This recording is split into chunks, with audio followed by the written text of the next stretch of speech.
For the Climate Discussion Nexus, I'm John Robson.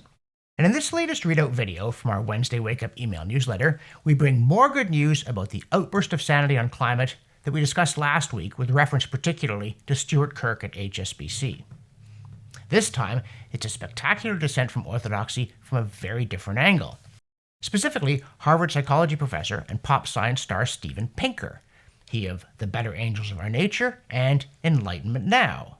Also Canadian-born, hip hip hooray, has denounced wokeism in science reporting and publications generally.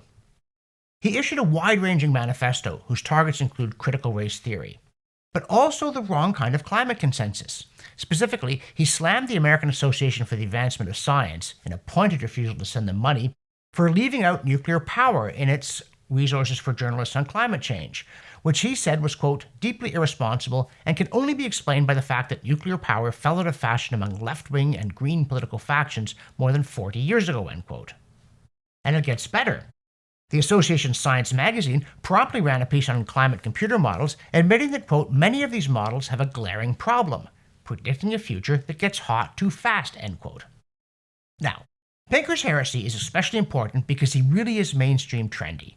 Wikipedia notes that in 2004, Pinker was named in Time's the 100 most influential people in the world today, and in the years 2005, 2008, 2010, and 2011 in Foreign Policy's list of top 100 global thinkers. And he's an atheist who lists Noam Chomsky as a key intellectual influence. And it's equally important that the Science article concerned a study critical of overheated climate computer models done not by the usual suspects, us or Will Happer or Willie Soon, but by alarmist giants Zeke Housefather, Kate Marvel, Gavin Schmidt, and others, saying, quote, users beware, a subset of the newest generation of models are too hot and project climate warming in response to carbon dioxide emissions that might be larger than that supported by other evidence. And they say, quote, Earth is a complicated system of interconnected oceans, land, ice, and atmosphere, and no computer model could ever simulate every aspect of it exactly, end quote. Now, it may take some time to get climate researchers to stop cavorting with hot models, let alone to inject some cool common sense into the world of activism and politics, particularly in the smug small town known as official Canada. But when people like Pinker, and to give credit where due, Housefather, Marvel, and Schmidt find the courage to speak out, it may well herald the coming of a genuine climate debate based on facts and logic, not orthodoxy enforced by character assassination. What an awakening that would be! It sure beats the one from Hank Green, popular co-star of Vlogbrothers Crash Course in SciShow, who has a new video on how climate change is robbing you of sleep. By which he doesn't mean the now de rigueur nervous breakdown over climate breakdown. Instead, he says in the video, and we're not making this up, quote, we know that the temperature of our room can influence sleep, but these researchers wanted to see if the outside temperature can have similar effects, end quote. Yeah, if it's hot outside and the heat gets into your house, then you can kiss 40 winks goodbye. You'll be likely to get 30. Or 8.5 if you get our drift. The viewer who sent us the green video said, quote, I thought it was tongue-in-cheek, but as I watched, I realized that they were serious, end quote. And indeed, from the opening statement that it was subsidized by Google, the whole thing did feel like parody, including claims that if it's over 30 degrees Celsius out, quote, people slept an average of 14 minutes less than usual, end quote, and that if it was over 25 degrees Celsius, quote, the chances of sleeping fewer than 7 hours increased by 3.5 percentage points, end quote, which makes a mockery of the concept of statistical significance. But the main point is that people have known that it's harder to sleep properly on hot nights since the invention of lying down on something soft, because there have always been hot nights, even in places like Canada, never mind Green's native Alabama. Still, quote, depending on how much greenhouse gases build up, by the year 2099 we may be losing 50 to 58 hours of sleep and having on average 13 to 15 nights of short sleep per year just thanks to temperature, end quote. And of course, the problem is already worse in low-income countries, because they're usually closer to the equator, where it's hot because it always was. And it will get worse unless economic growth brings things like air conditioning and better designed built and insulated homes, which it will if terrible climate policy doesn't prevent growth. But hang on. We want to come back to that ominous phrase, quote, depending on how much greenhouse gases build up, end quote. And why do we call it ominous? Because that kind of language always makes us suspect that alarmists' favorite exploded worst-case RCP 8.5 scenario is lurking just outside our steamed-up window. And bingo, in the section, quote, annual individual sleep loss and short sleep projections, end quote, it's the basis for their not even scary prediction. And now, a word from our sponsor. And yes, it's still you. And we want to thank all the people who've responded to our appeals by making a one-time or monthly pledge. For the rest of you, I really want to emphasize, for us to produce the videos, for us to produce the newsletters, and keep injecting sanity into the climate debate, what we need is for 1 in 6 of our YouTube subscribers to click here and make a pledge of $2 a month, $3 a month, $5 a month. That's what it's going to take to sustain our efforts for as long as they're needed.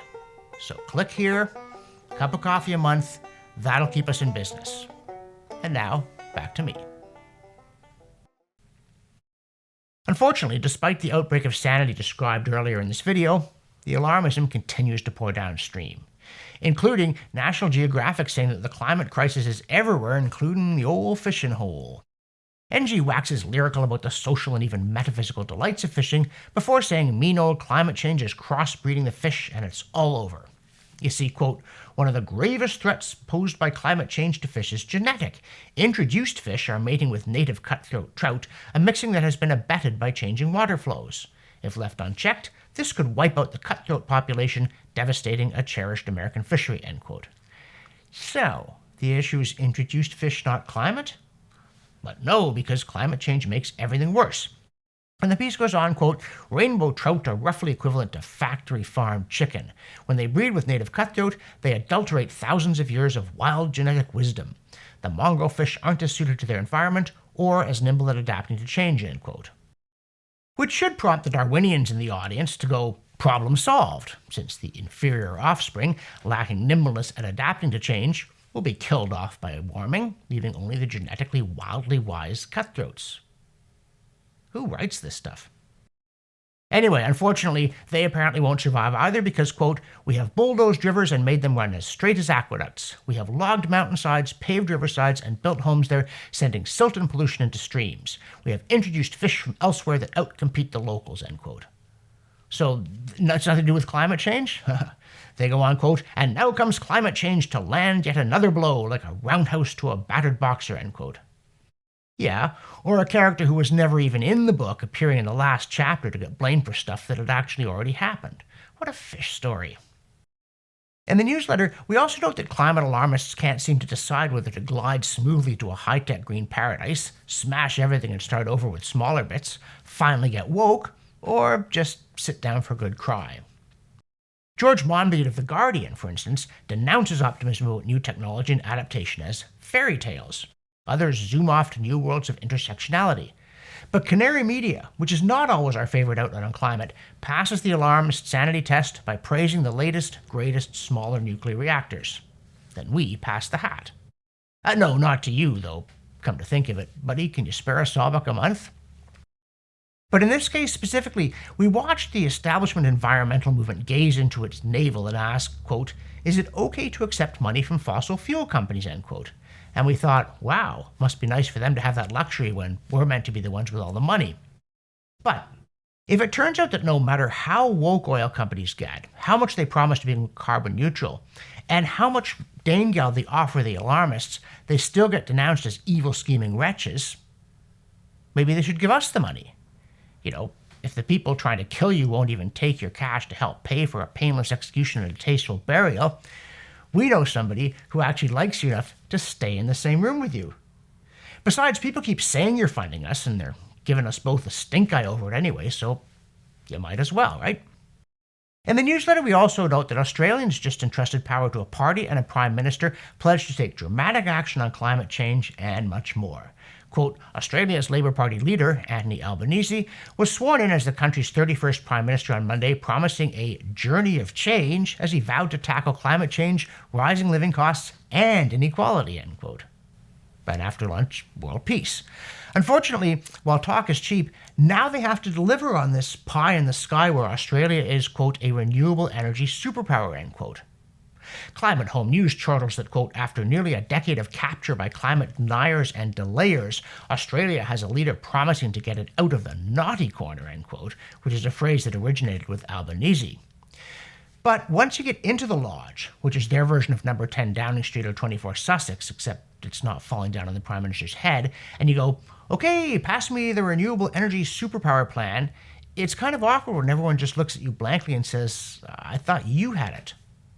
In case when the plan turns up, it involves electric vehicles, we should mention that a new study says replacing existing gasoline powers with shiny new EVs might not actually reduce carbon emissions at all, given the emissions involved in making these new vehicles as well as in running them. Dang. Oh, and speaking of looking for things, CDN by the Sea hasn't had much luck finding rising sea levels down south on our virtual tour, so we went north this time, all the way to Tromsø, Norway. It's in the Arctic, where, as everyone knows, the ravages of climate change are worse than the worst thing ever, so rising seas should pretty much have put the whole place under by now. Turns out they haven't. Instead, Tromsø sea levels are going up by 0.317 millimeters per year, at which rate it will take just 3,156 years for them to go up 1 meter. And of all the things that people in the year 5078 will be thinking about, we doubt the sea level in Tromsø will be among them. Unless it's to wonder why their ancestors 3 millennia ago were so superstitious and panicky. And finally, in the newsletter, we also dip into the CO2science.org archive for a study of the claim that warming means, quote, more precipitation days throughout the year, where also the level of precipitation will be higher, end quote. Also known as, it will rain more and harder. But a check of records in the Netherlands from 1906 to 2002 shows that, quote, precipitation levels are not getting higher, end quote, which means it's not raining more. For the Climate Discussion Nexus, I'm John Robson, and yes, it is more climate sanity.